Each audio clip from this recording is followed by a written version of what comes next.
all dear and lovely students and all the viewers. Hope all of you are well.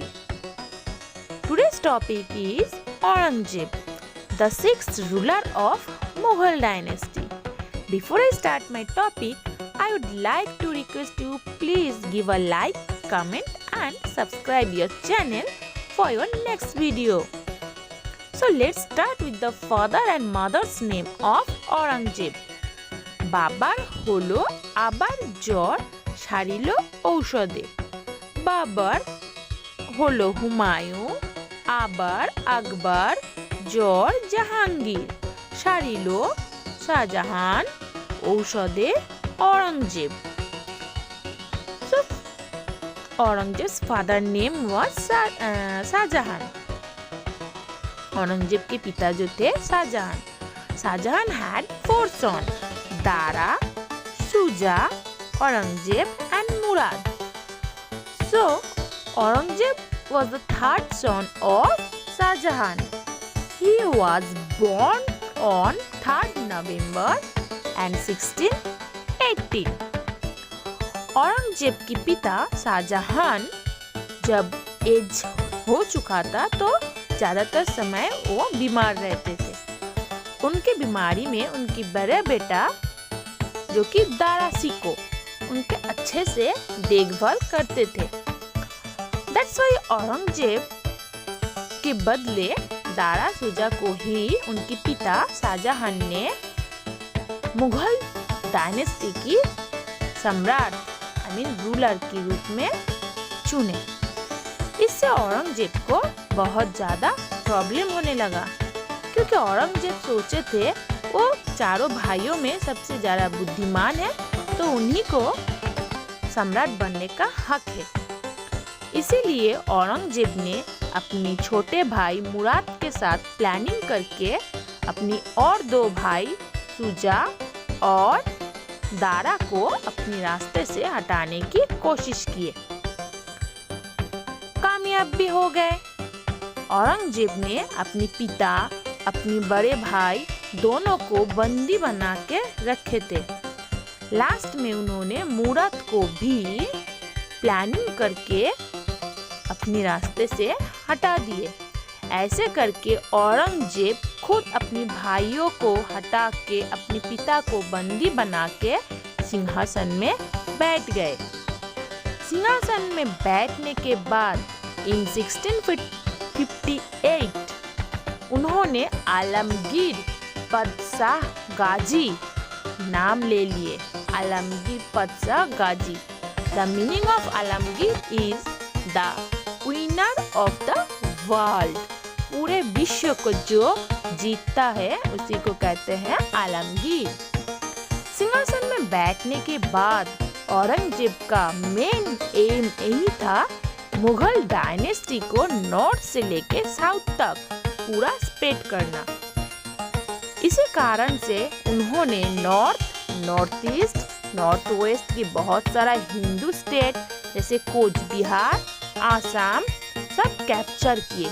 और जो state पहले से ही capture था लेकिन वो सब स्टेट में मुगल डायनेस्टी का या फिर मुगल रूलर का पावर कम हो चुका था उसको फिर से उन्होंने रिकैप्चर किए और अपनी हक जमा लिए. नेक्स्ट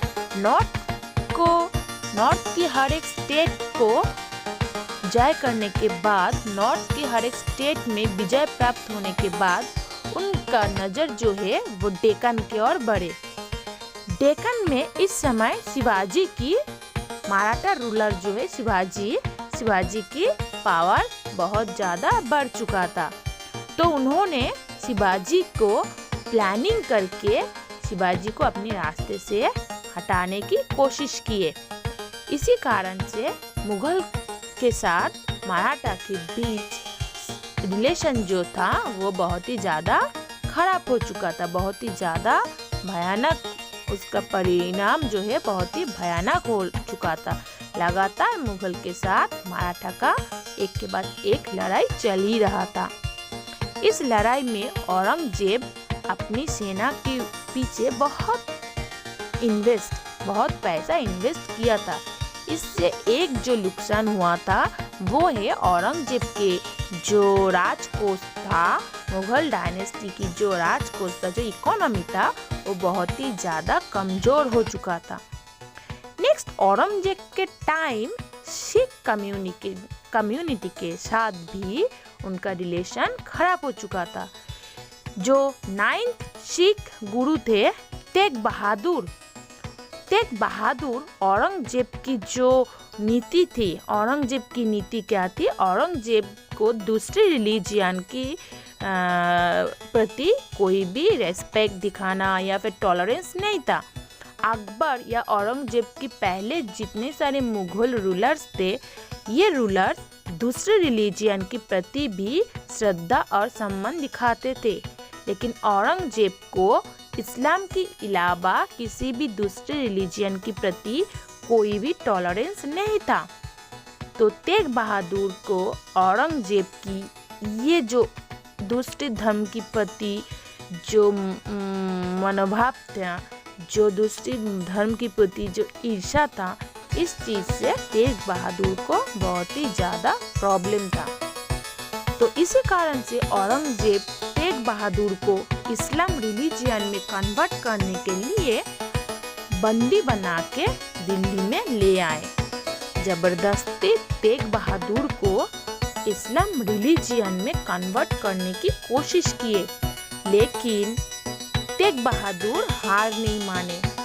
तेग बहादुर फांसी चढ़ने के लिए अपनी मस्तक धड़ से अपने सिर अलग करने के लिए भी राजी थे, लेकिन अपने धर्म को गंवाना नहीं चाहते थे।